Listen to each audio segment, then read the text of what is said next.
여러분, 반성문 쓰기 굉장히 막막하시죠? 이 영상 하나만 보셔도 반성문 제대로 쓸 수 있으니까 영상 끝까지 보세요. 변호사요?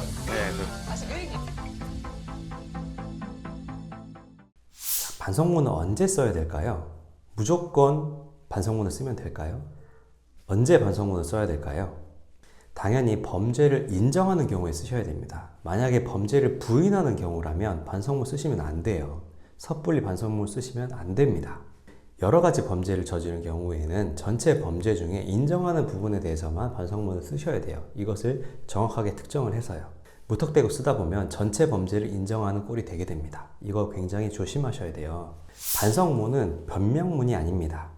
99%의 사람들은 내가 설령 범죄를 저질렀다 하더라도 억울하기 마련이에요. 이것은 사람이기 때문에 자기 방어 본능이 있기 때문이죠. 그런데 만약에 반성문에 범죄 혐의를 인정은 하긴 하는데 나는 억울하다? 이렇게 썼다? 그래도 구구절절하게 내가 범죄를 저지르긴 했는데 이러이러한 부분 난 좀 억울해. 이건 아닌 것 같아. 이렇게 썼다? 이거 안 쓰는 것만 못합니다. 사실. 자, 예를 들어서 음주운전의 경우에 대리를 불렀는데 1시간 동안 기다렸는데 안 와서 어쩔 수 없이 운전대를 잡게 되었다. 이 정도 짧게 쓰는 것은 괜찮아요. 그런데 구구절절하게 나의 억울한 점을 변명하는 글, 이것은 반성문에 쓰시면 절대 안 됩니다. 자, 그러면 반성문에 어떤 내용이 꼭 들어가야 될까요?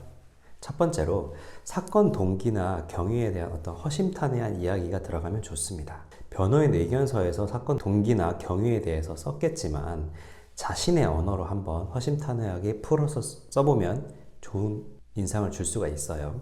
두 번째로 피해자에 대한 죄송한 마음을 써야 됩니다. 이것은 정말 진심으로 쓰여야 되는데요. 하나의 팁을 알려드리자면 피해자의 입장에서 한번 생각을 해보는 겁니다. 이 역지사지로 내가 만약에 피해자의 입장이 되었다. 그 사건으로 다시 돌아가서 어떤 감정선을 느꼈을 것이며 어떤 느낌이 들었고 어떤 마음이 들 것인지에 대해서 피해자의 입장에서 충분하게 역지사지의 입장에서 생각을 해보는 겁니다.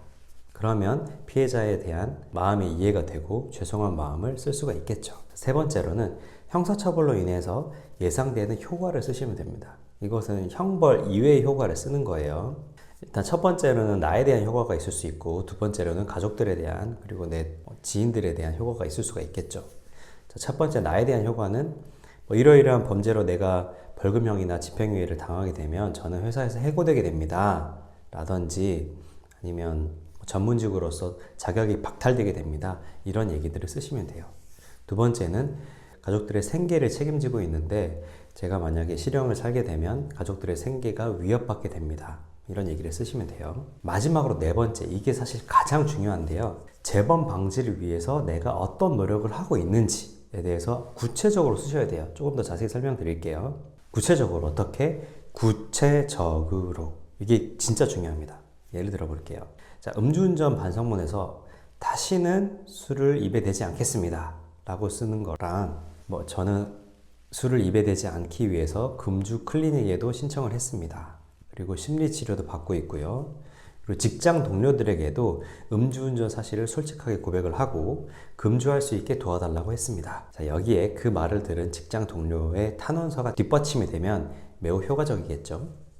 그리고 저는 차량도 처분했습니다. 라고 하면서 증거도 함께 제시하는 겁니다. 자, 실제로 무엇을 했는지 실천적이고 구체적이고 그런 내용들을 근거 자료와 함께 제시해야 합니다. 그래야지 진정성이 있어 보여요. 반성문을 많이 쓴다고 좋은 것일까요? 양은 얼마나 써야 되나요? 제 개인적인 생각으로는요, 너무 구구절절하게 길게 많이 쓰는 것은 오히려 도움이 되지 않는다고 생각합니다. 왜냐하면 그 반성문을 읽어보실 분이 검사님이나 판사님인데 이분들이 시간이 그렇게 많이 없어요. 구구절절한 당사자들의 반성문은 한 10장을 낸다고 해요. 그걸 하나하나 주의 깊게 읽어볼 수가 없습니다. 그래서 오히려 제 생각에는 A4지로 쓴다면 한두 장 정도로 해서 진심 어리게 쓰되 여러 번에 나누어서 여러 차례에 나누어서 1차 반성문, 2차 반성문, 3차 반성문 이런 식으로 여러 번 내는 게 더 낫다고 봐요. 시간적인 간격을 좀 두고요. 그 다음으로 반성문을 제출하는 방법은 프린트 타이핑해서 프린트로 내는 게 나을까요? 아니면 자필로 내는 게 나을까요? 자, 저는 사건을 진행을 할 때 초안은 의뢰인들에게 한글 워드 파일로 작성을 해서 저한테 보내달라고 합니다. 그래서 그 내용을 제가 수정을 해주고 이것을 최종 수정된 내용을 의뢰인의 자필로 써서 저에게 보내달라고 해요. 자, 생각해 보세요. 여러분이 편지를 받았는데 프린트된 편지랑 자필로 쓴 손편지랑 느낌이 어떻게 다르겠죠? 어떤 것이 더 진정성 있어 보이나요? 자, 마지막으로 강조할 부분은 반성문에서 첫째도 진정성이고 둘째도 진정성입니다. 화려한 미사여구보다는 진심으로 반성하는 마음으로 쓰셔야 돼요. 그래야지 판사님의 마음을 조금이라도 움직일 수가 있겠죠.